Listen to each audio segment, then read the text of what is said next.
ڈیرا ہے جس دن سے نشیمن کو.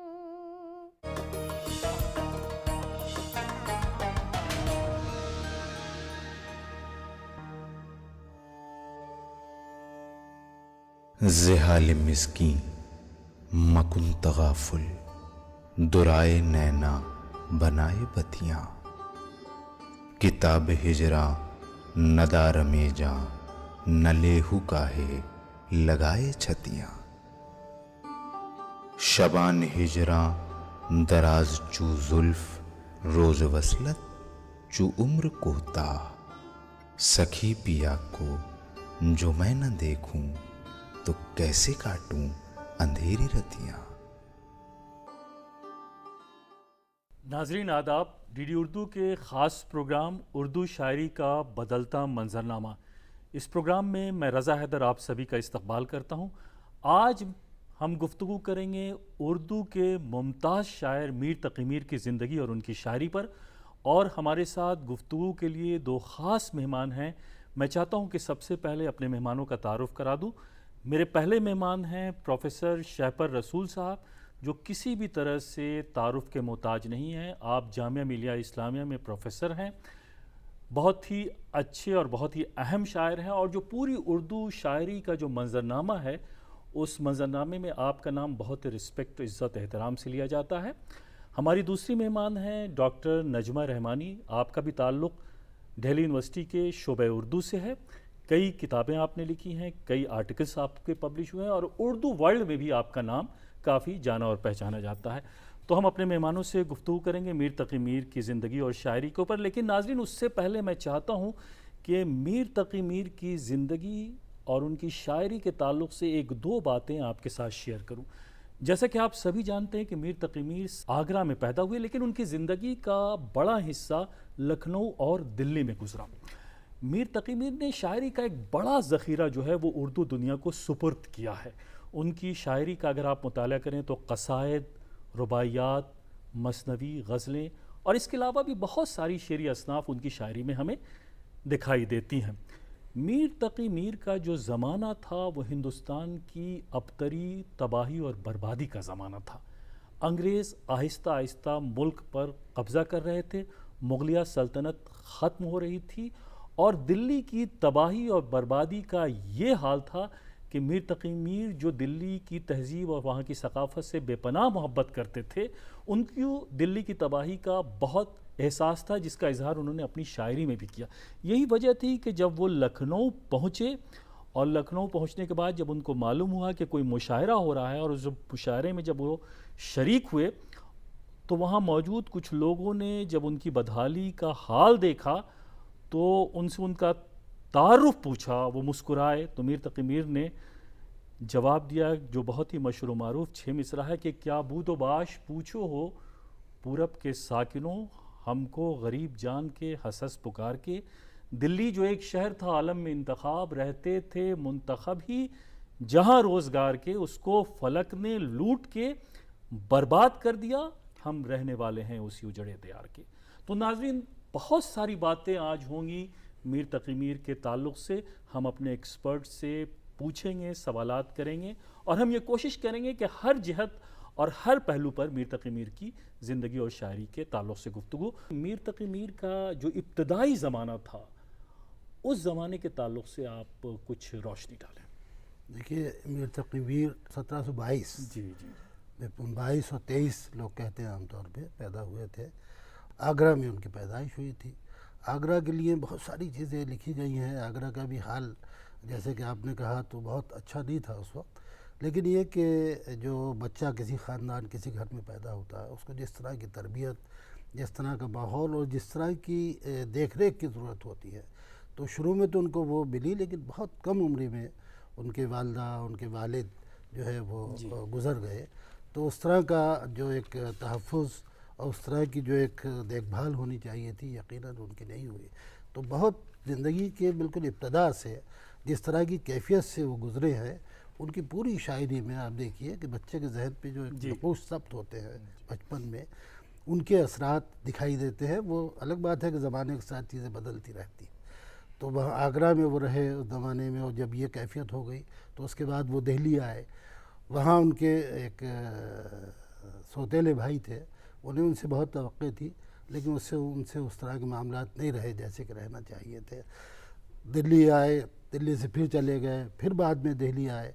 بعد میں ایک خاص جو کیفیت ان کے یہاں پیدا ہوئی ہے، اور ایک طرح کا سوچنے سمجھنے اور ان کی شخصیت کے بننے میں جو بہت بڑا رول ہے وہ خانِ آرزو کا ہے. جی جو ان کے وہی ان کے سوتیلے بھائی کے ماموں تھے گویا، ان کے بھی ایک طرح سے ماموں تھے، اور بڑے اہم آدمی تھے، بہت بڑی پرسنالٹی ان کی تھی، بہت پڑھے لکھے آدمی تھے. فارسی ادب اور بعد میں اردو ادب کے بھی، اردو ادب جو بھی تھا اس ان کی ذہنی نشو و نما میں بڑا امپورٹنٹ بہت غیر معمولی کردار انہوں نے ادا کیا ہے، اور جس کا ذکر میر نے خود بھی کیا ہے، دوسرے لوگوں نے بھی کیا ہے. یہ الگ بات ہے کہ ان سے بھی معاملات بعد میں نہیں بنے، کیونکہ میر کی جس نہج پہ پوری زندگی گزری اور جس طرح کے معاملات اور چیزیں ان کے ساتھ ہوتی رہی، تو وہ ایک خاص طرح کی نازک مزاجی ان کے ہاں تھی. بہت زوز رنج بھی تھے، چیزوں کا اثر بہت تیزی سے لیتے تھے. چنانچہ کہیں کہیں وہ کیفیت بددماغی کی حد تک چلی جاتی تھی، جس کو بہت سے لوگوں نے اس کا ذکر کیا ہے. لیکن میں کہوں گا کہ وہ زوز رنجی تھی ان کی، اور وہ ایک طرح کی حساسیت تھی جو ہونی چاہیے تھی ان حالات میں جن حالات سے وہ گزرے تھے. تو گویا لیکن یہ کہ ان حالات نے ان کی زندگی کو جہاں متاثر کیا، وہاں اس کی تعمیر میں ایک غیر معمولی کردار ادا کیا، جس نے ان کو شاعر بنایا اور اس طرح کا آدمی بنایا جس طرح کے وہ آدمی تھے. وہ زمانے میں بحیثیت آدمی بھی دوسرے لوگوں سے بہت مختلف تھے، بحیثیت شاعر تو مختلف تھے ہی. تو یہ ان کی ابتدائی زندگی ہے جس پہ باہر کے حالات نے بھی اور خود ان کے جو اندرونی حالات تھے ان کے گھر کے، ان کے اس کے کافی اثرات جو اس کے ان کے اثرات اذہان ذہنوں پر متعلق. یقیناً. جی جی ڈاکٹر نجمہ رحمانی صاحبہ، وہ میر کی شاعری کی آخر وہ کیا خصوصیات ہیں کہ جن خصوصیات کے بنیاد پر ہم انہیں صف اول کا شاعر کہتے ہیں؟ تو اس پر کچھ آپ اپنے خیالات کا اظہار کریں.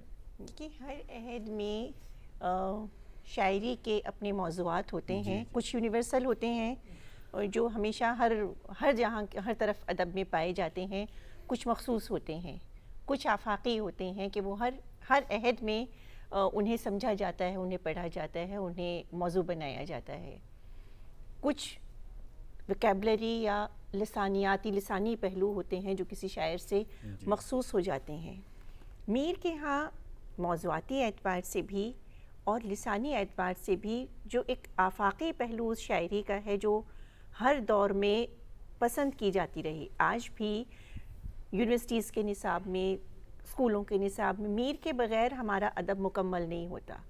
اس کی بنیادی وجہ یہ ہے کہ میر نے اپنی ذات کو، اپنے عہد کو، اپنے عہد کے مختلف موضوعات کو جن میں مرکزیت تصوف کو حاصل رہی لیکن سیاسی چیزیں بھی بہت سی ان کے ہاں پائی جاتی ہیں، اس طرح اپنی شاعری میں پرویا کہ ہر خاص و عام نے اسے قبول کیا. انہی کے دور میں سودا بھی تھے. سودا کا اپنا ایک الگ مزاج تھا، ایک مخصوص طبقہ تھا جو ان کی شاعری کو پسند کر رہا تھا. تمام اس ادب کی رسائی، اس شاعری کی رسائی جو سودا کے ہاں تھی وہ عوام تک تھوڑی مشکل تھی کیونکہ ویکیبلری کا معاملہ تھا اور لسانی نظام ان کا بہت مختلف تھا میر کے لسانیات سے. اسی لیے میر نے بار بار یہ کہا کہ شعر میرے ہیں گو خواص پسند پر مجھے گفتگو عوام سے ہے. تو یہ جو ان کی شاعری کا عوامی پہلو تھا نظیر سے الگ، نظیر کی شاعری کو بھی ہم عوامی شاعری کہتے ہیں اور ہے، لیکن میر نے ان خاص جذبات کو، ان خاص موضوعات کو عوام کی زبان میں پیش کیا. یہ پیشکش اور آسان بظاہر آسان لفظ، دیکھیے کسی سے ایک بار گفتگو ہوئی تو انہوں نے کہا دیکھیے میر کے ہاں، میر کا ایک شعر ہے، عمر بھر ہم رہے شرابی سے دلے پر خوں کی ایک گلابی سے. تو یہ جو گلابی ہے اس کے بہت سے ڈائمینشنز، بہت سی جہات ہیں، اور انہوں نے الگ الگ جب وہ جہات بیان کی اور وہ معنی بیان کیے تو اندازہ ہوا کہ ایک بظاہر بے حد سہل شعر اپنے اندر کتنی گہرائی اور کتنے ڈائمینشنز لیے ہوئے ہیں. تو عوام نے اسے ایک سطح پہ سمجھا اور خواص نے اسے دوسری سطح پہ سمجھا اور دونوں نے اسے قبول کیا اور پسند کیا.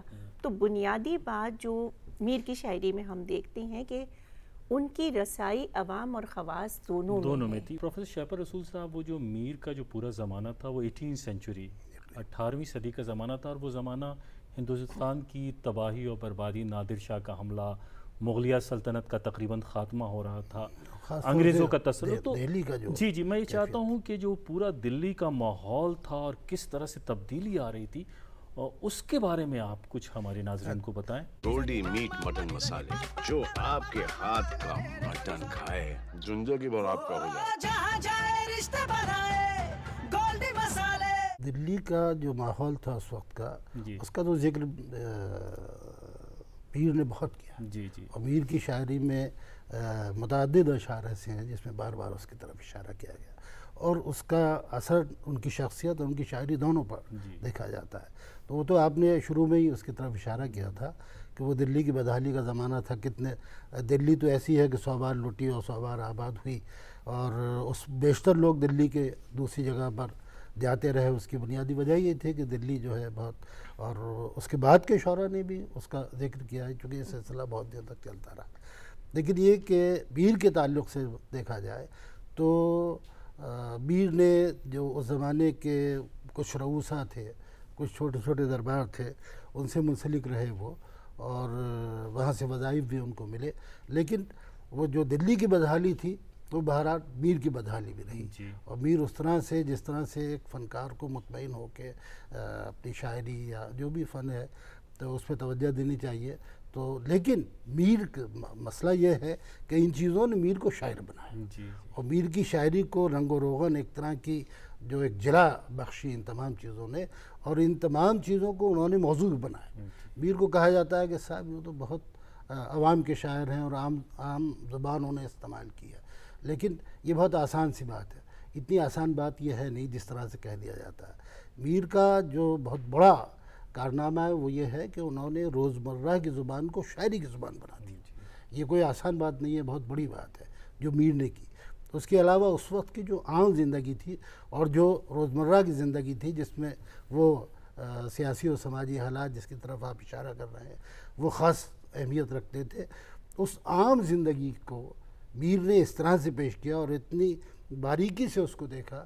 اور بلکہ شمس الرحمن فاروقی نے ایک جگہ لکھا ہے کہ صاحب وہ عام زندگی جس سے بڑا سروکار میر کو تھا، اور جس کو جتنی اور جیسی دلچسپی کے ساتھ انہوں نے اپنا موضوع بنایا، دوسرے شعراء کے بس کی بات نہیں تھی. کیوں نہیں تھی ان کے بس کی بات؟ کہ انہوں نے وہ جو حالات اور معاملات تھے ان کے پیچھے جو ذہنی دنیا تھی اس کا دروازہ اپنے پڑھنے والوں، اپنے سننے والوں پہ کھول دیا. یہ ایک بہت بڑا کارنامہ میر کا تھا. ڈاکٹر نجمہ رحمانی، یہ جو سیاسی حالات تھے جس کا ریفلیکشن اور جس کے اثرات ان کی شاعری میں بھی ہمیں دکھائی دیتے ہیں، اس کے بارے میں آپ کچھ؟ رضا صاحب، ایک عرصہ دراز تک لوگ یہ کہتے اور سمجھتے رہے ہمارے بڑے ناقدین کہ میر کی شاعری میں صرف درد ہے، یا میر کے ہاں صرف عشق ہے، میر کے ہاں صرف محبت ہے. لیکن اگر ان کے کلام کا ہم تفصیلی مطالعہ جب کرتے ہیں تو ہم دیکھتے ہیں کہ جگہ جگہ ان کے ہاں جو شیخ رسول صاحب نے ابھی کہا کہ کوئی شاعر اپنے عہد کے اور اپنے گرد کی دنیا سے الگ نہیں رہ سکتا. میر بھی رہ نہیں پائے، گو کہ ایک خانقاہ سے ان کا تعلق تھا، تصوف سے ان کا سلسلہ جڑا ہوا تھا، دلی تو تصوف کا مرکز تھی. لیکن وہ تصوف بھی دراصل اس وقت کے سیاسی اور سماجی حالات کی دین ہی تھا. میر نے ذکر میر کا، اگر آپ شاعری کے ساتھ ذکر میر پڑھیں تو وہاں بہت تفصیل سے وہ لکھتے ہیں. ایک جگہ تو انہوں نے شاہ عالم کو کہا ہے کہ فرنگیوں کے سوا وہ کچھ سوچ نہیں سکتا ہے، اور جو سماجی حالات تھے وہ دیکھیے. اور یہ دیکھیے کہ خطوط غالب کے میں نے 1857 کے جو حالات تھے وہ کیسے بیان کیے، اور میر نے ذکر میر میں کیا کہا. شہریوں سے کچھ نہ بن پڑتا تھا کیونکہ ان کے جی اچٹ گئے تھے. کوئی مضطرب ہوتا، کوئی حیران ہوتا، غریب لوگ خوف سے سہمے جاتے تھے. گھر جل گئے، محلے ویران ہو گئے، ایک عالم ان کے ستم سے ہلاک ہو گیا، مگر کسی کو دم مارنے کی جرت نہ تھی. پرانے شہر کا علاقہ جسے جہان تازہ کہتے تھے کسی گری ہوئی منقش دیوار کی مانند تھا، یعنی جہاں تک نظر جاتی مقتولوں کے ہاتھ اور سینے نظر آتے. اب یہ صورتحال، اس طرح کے بہت سے اسٹیٹمنٹس دیکھیں بالکل یہی صورتحال غالب کے خطوط میں بھی ہمیں دکھائی. اسی لیے میں نے پہلے حوالہ دیا کہ خطوط غالب میں جب ہم 1857 کے حالات کے بعد دلی کی ویرانی کا بیان کرتے ہیں تو میر اور غالب کی نثر کا فرق ہمیں کہیں ختم ہوتا نظر آتا ہے. یہی صورتحال ان کے اشعار میں. آپ دیکھیں ایک کے بعد ایک بادشاہ بدلے گئے, کسی کی آنکھوں میں سلائیاں پھیری گئیں, کوئی فیروز شاہ کوٹلہ کے باہر برہنہ حالت میں لاش پائی گئی. ایک قطعہ بہت مشہور ہے میر کا جس میں انہوں نے کہا کل پاؤں ایک کاسہ سر پر جو آ گیا, یکسر وہ استخاں شکستوں سے چور تھا, کہنے لگا کہ دیکھ کے چل رہا بے خبر, میں بھی کبھو کسی کا سرے پرغرور تھا. شہپر رسول صاحب, چونکہ آپ شاعر ہیں اور غزل کو میر تقی میر نے بلندیوں تک پہنچایا, اور کہا جاتا ہے کہ اردو شاعری میں جو پوری ایک اساس ہے وہ ان کی غزلیہ شاعری. تو وہ جو ان کی غزلیہ شاعری ہے اس کے بارے میں آپ دیکھیے, اس زمانے میں جب غزل جس چیز کو کہا جاتا تھا یا غزل کا ذکر کیا جاتا تھا تو اس سے مراد ہوتی تھی فارسی غزل, اور جب اردو غزل کی بات ہوتی تھی تو اس کو ریختہ, اور ریختہ کے معنی گرے پڑے کے ہیں, تو اس وقت وہ کیفیت تھی. لیکن یہ عجیب و غریب بات ہے, اسی اعتبار سے لوگوں نے اس 18ویں صدی کو عہد زرعی بھی کہا ہے اردو شاعری کا اور اردو غزل کا, کہ 3 بڑے شاعر اس زمانے میں آپ نے ذکر کیا پہلے, سودا, درد اور یہ میر پیدا ہو رہے ہیں, اور تینوں صاحب اسلوب, تینوں کا اسلوب الگ الگ ہے, اور یہ بہت بڑی بات ہے کہ کسی کا صاحب اسلوب ہو جانا. اور میر کی جو انفرادیت ہے اس کا تو خیر آگے اور ذکر آئے گا جب آگے چیز چلے گی, اور ان کے اثرات تو آج تک لوگ جو ہے تلاش کرتے ہیں اور انہیں ملتے بھی ہیں. تو یہ کیفیت میر کی تھی. اب ریختہ کو میر نے غزل بنایا, لیکن یہ الگ بات ہے کہ اس زمانے کے بیشتر شعراء نے اس کا ذکر کیا ہے. اس میں چونکہ ایک تعلی کا سلسلہ تو شاعری میں شروع سے ہے, تو اکثر شعراء نے کہا کہ صاحب میں نے ریختہ کو غزل بنا دیا, میر نے کہا ہے میں نے ریختہ کو غزل بنا دیا, قائم نے کہا ہے میں نے ریختہ کو غزل بنایا, سودا نے کہا میں نے ریختہ کو, میری وجہ سے. 2-3 شعر میں اس سلسلے میں آپ کو سناؤں گا جو جس سے اندازہ ہوا کہ اس زمانے میں کیا. دیکھیے قائم کا بہت مشہور شعر ہے. قائم کہتے ہیں کہ قائم میں غزل طور کیا, غزل طور یعنی غزل سے مراد فارسی غزل ہے. قائم میں غزل طور کیا ریختہ, ورنہ ایک بات لچر سی بزبان دکنی تھی. تو ریختہ کو اس نے کہا لچر سی ایک بات بزبان دکنی تھی, میں نے اس کو غزل کے مرتبے پہ پہنچا دیا. سودا کہتا ہے کہ سخن کو ریختہ کے پوچھے تھا کوئی سودا, پسند خاطر دلہا یہ فن مجھ سے ہے. تو یہ سودا نے کہا. لیکن اور مصفی نے کہا کہ مصفی ریختہ کہتا ہوں میں بہتر ز غزل, مصفی ریختہ کہتا ہوں میں بہتر ز غزل, معتقد اب کیوں کوئی سعدی و خسرو کا ہو. اب سعدی و خسرو یقیناً مسلم الثبوت بڑے شاعر ہیں فارسی کے, وہ کہہ رہے ہیں کہ صاحب میں نے ریختہ کو وہاں پہنچا دیا ہے کہ اب ان کا معتقد جو ہے وہ کیوں ہوگا کوئی. غالب نے بھی کہا کہ ریختہ کے تمہیں استاد ہاں, نہیں ہو, انہوں نے تو میر کی تعریف کہتے ہیں اگلے زمانے میں, لیکن لوگوں نے کہا کہ ہم نے ریختہ کو وہاں پہنچایا.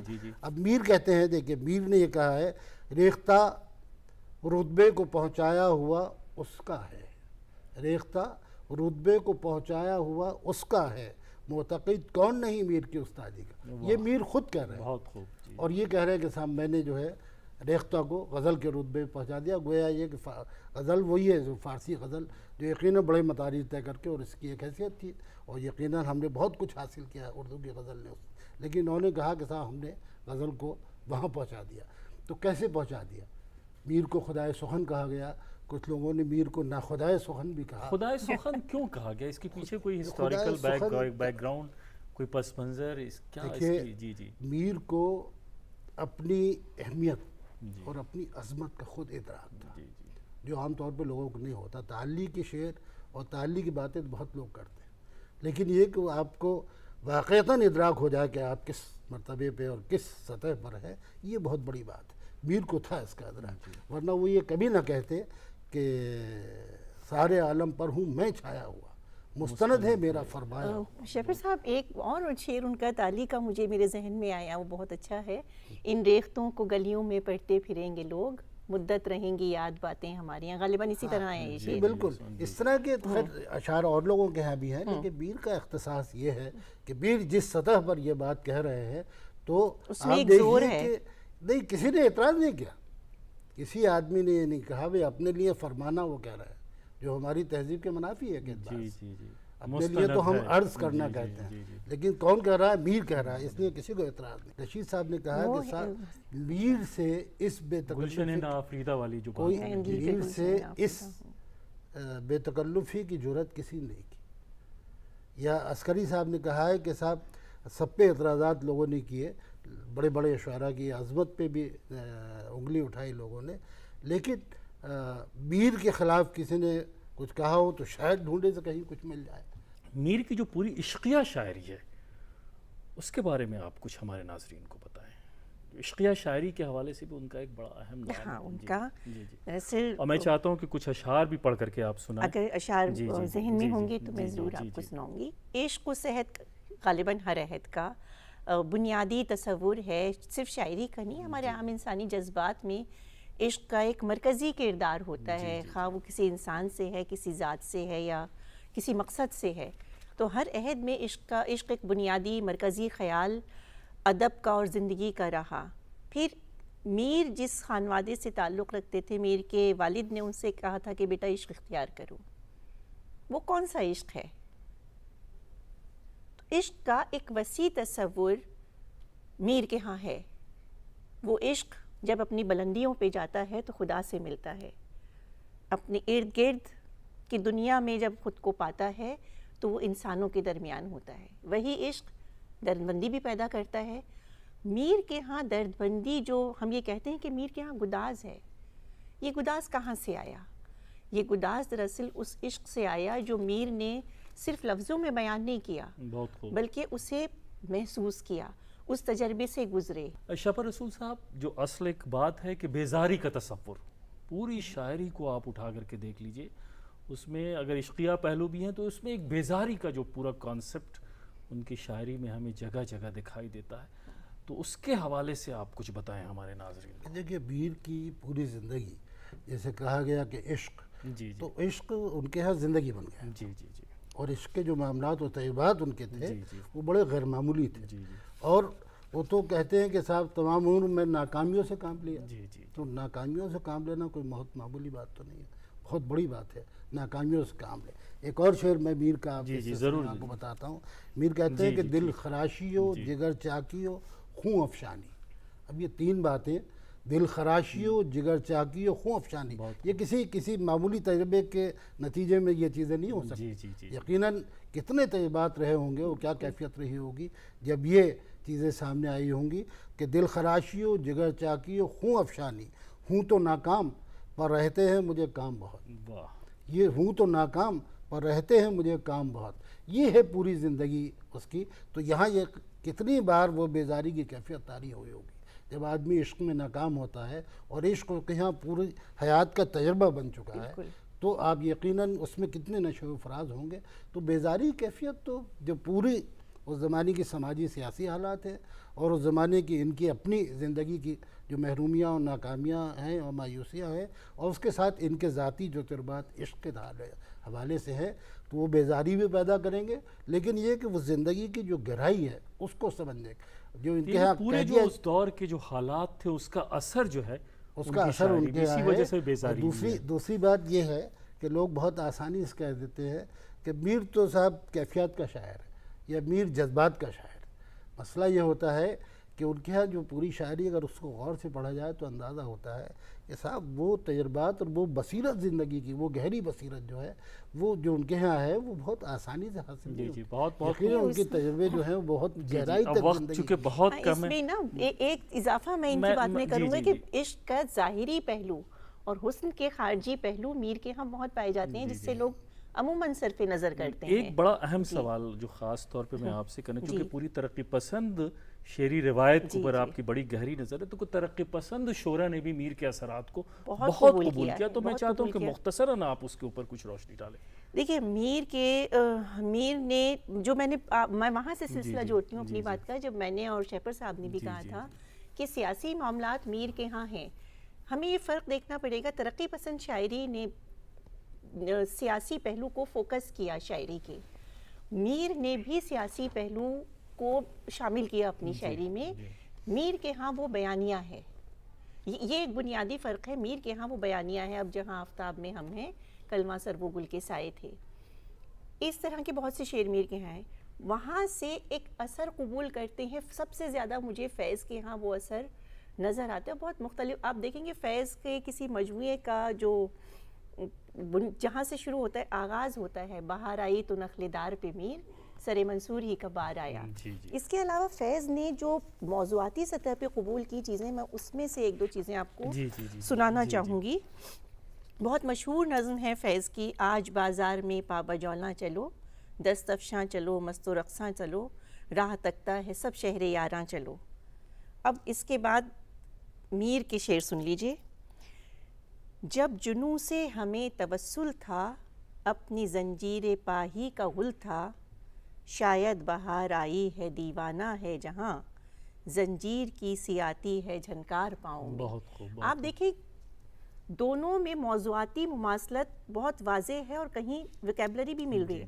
مزاج الگ الگ ہیں. شیپر رسول صاحب, میں آپ سے یہ جاننا چاہوں گا کہ جو موجودہ پورا شعری منظرنامہ ہے اور اس دور کی جو شاعری ہے اس کے تعلق سے اور میر کی شاعری کا کیا میسج ہے اس دور میں ہمارے شعراء کی شاعری میں, وہ ریفلیکشن ہے یا نہیں ہے, اور اگر نہیں ہے تو کیوں نہیں ہے اور ہونا چاہیے, اس پہ آپ ذرا کچھ بس مختصراً. میر کا معاملہ یہ ہے کہ اگر کسی شاعر کی تقلید کی جائے یا نقالی کی جائے تو ہم اس کو ناپسندیدگی کی نظر سے دیکھتے ہیں. لیکن جن لوگوں نے میر کے اثرات قبول کیا اور ان کے ہاں نظر آئے ان کو ہم احترام کی نظر دیکھتے ہیں. فراق کے ہاں اس کا ذکر کیا تھا, ناصر کاظمی کے ہاں, ابن عشاء کے ہاں, خلیل الرحمن اعظمی کے ہاں. یہ تو جدیدیت اور جدید غزل کے بانی ہیں ایک طرح سے, ان کے ہاں میر کیا, اور آج تک وہ چیزیں تلاش کی جا سکتی ہیں. ایک بڑے مزے کی بات شمس الرحمان فاروقی صاحب نے کہی تھی کہ صاحب اگر یہ عام طور پر لوگ کہتے ہیں کہ فلاں شاعر نے ہمارے لیے کیا میسج دیا, تو اگر میر اس زمانے میں ہوتے اور ان سے پوچھا جاتا تو وہ یقیناً یہ کہتے کہ ہم نے تو صاحب زندگی کو خاک کر دیا اور اسی میں اپنی شام کو سحر کر دیا. آپ بھی کچھ یہی کر کے دیکھ لیجیے. تو یہ ایک بڑی بات ہے کہ کس طرح زندگی بسر کی, اور پوری زندگی کو جو ہے ادب جو ہے اس کا اوڑھنا بچھونا بن گیا. آپ بھی یہ کر کے دیکھ لیجئے. اسی طرح سے ہم نے تو ناکامیوں سے کام لیا, آپ بھی بہت اچھا میسیج ہے. بہت خوب. چونکہ ناظرین آپ نے دیکھا کہ چونکہ میر تقی میر کی شاعری کا کینوس اتنا وسیع ہے کہ اس مختصر سے وقت میں میر کی شاعری کا پوری طرح سے احاطہ کرنا ہمارے مہمانوں کے لیے بہت ہی مشکل اور ناممکن ہے. لیکن پھر بھی پروفیسر شیپر رسول صاحب, ڈاکٹر نجمہ رحمانی صاحبہ, آپ نے اپنی اس مختصر سی گفتگو میں پوری کوشش کی ہے کہ میر تقی میر کی شاعری اس زمانے کے تمام واقعات مختصر طور پر وہ آ جائیں. ہم آپ کا دوردرشن کی طرف سے, ڈی ڈی اردو کی طرف سے دل کی گہرائیوں سے شکریہ ادا کرتے ہیں. تو ناظرین, ابھی آپ دیکھ رہے تھے کہ میر تقی میر کی شاعری اور ان کی زندگی پر پروفیسر شیپر رسول اور ڈاکٹر نجمہ رحمانی یہ دونوں اپنے خیالات کا اظہار کر رہے تھے. تو اگلے ایپیسوڈ میں ہم پھر حاضر ہوں گے کسی نئے شاعر کی زندگی اور اس کی شاعری کو لے کر اپنے نئے مہمانوں کے ساتھ. تب تک کے لیے ہمیں اجازت دیجیے. آداب.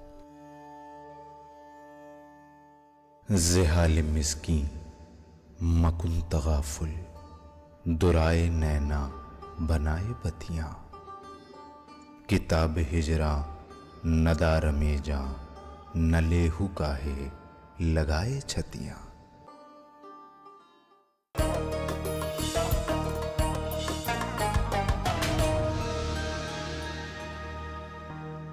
پھیروں کے لیے کھڑے ہو جائیے.